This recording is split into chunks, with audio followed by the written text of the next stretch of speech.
Good morning সবাইকে। আজকে ছুটির দিন, মানে আমার ছুটি। আজকে ভাবছি কোনো জায়গায় ঘুরতে যাব বন্ধুদের সাথে, তাই বেরিয়ে পড়লাম। ট্রেনে করেই যাব। ভাবলাম পাঁশকুড়া যাব। পাঁশকুড়াতে একটা তারাপীঠের মতোই আর কি, মা তারা টেম্পল হয়েছে, ওখানেই যাব। তো ওখানে যেতে গেলে তো কোলাঘাট পেরিয়েই যেতে হবে। তো ওখানে রূপনারায়ণ নদী যখন পেরোচ্ছিলাম, মানে দৃশ্যটা খুবই সুন্দর, যেটা আমি আমার মোবাইলের ক্যামেরা বন্দি করেছি। তারপরে পাঁশকুড়াতে নেবে সেখান থেকে বাস ধরতে হবে, বাসে করে যেতে হবে কালীবাজার। কালীবাজারে নেবে আবার সেখান থেকে টোটো ধরতে হবে, টোটোয় করে যেতে হবে ওই মন্দিরের সামনে। তাও আবার মন্দিরের সামনে একেবারে নামাবে না, বাঁধের ওপরে নামাবে। সেই বাঁধ থেকে নেবে গ্রামের ভেতর দিয়ে যেতে হবে মন্দিরের সামনে। তো হাঁটতে ভালোই লাগবে সবার, মানে আমরা তো গেলাম, খুবই সুন্দর। দুধারে চাষ হয়েছে, ধান লাগানো, এছাড়া সবজি চাষ হয়েছে, ফুল চাষ হয়েছে, হাঁটতে খুব সুন্দর লাগবে। তো তার ভেতর দিয়ে হাঁটতে হাঁটতে পৌঁছে যাবে তারামা টেম্পল। টেম্পলটা উঁচু, যথেষ্ট উঁচু, সেহেতু বেশ দূর থেকেই দেখা যাচ্ছে মন্দিরটা।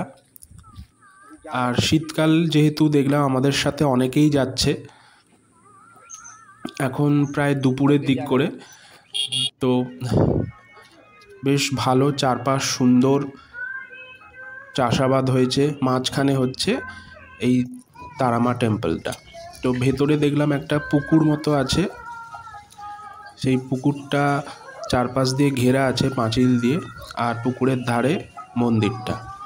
51টা সিঁড়ি দিয়ে ওপরে উঠে মায়ের দর্শন করা যেতে পারে। আর খুব সুন্দরভাবে সাজানো চারপাশ, যাত্রীদের ভিড়ও আছে, আর দোকানপাট আছে অনেক, কিন্তু আমরা যেদিন গেছিলাম সেদিন বেশ কয়েকটা দোকান বন্ধ ছিল। আর সেখানেই আমরা দেখতে পেলাম একটা ডালার দোকানও আছে,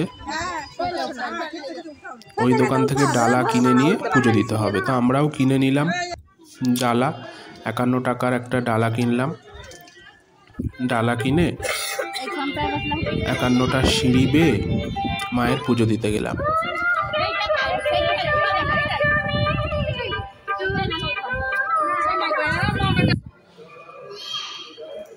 ভেতরে সবাই ঢুকতে পারে, আমরাও ঢুকলাম। বেশ ভালোভাবেই পুজো দেওয়া যায়।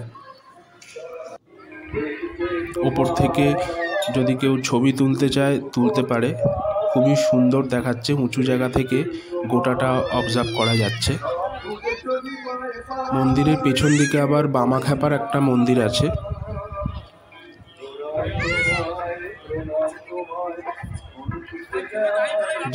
ওখানে দেখলাম আবার অনেক ব্লগাররাও এসছে, তারা ব্লগ বানাচ্ছে। তো এটা হচ্ছে ওই বামাখ্যাপার মন্দির।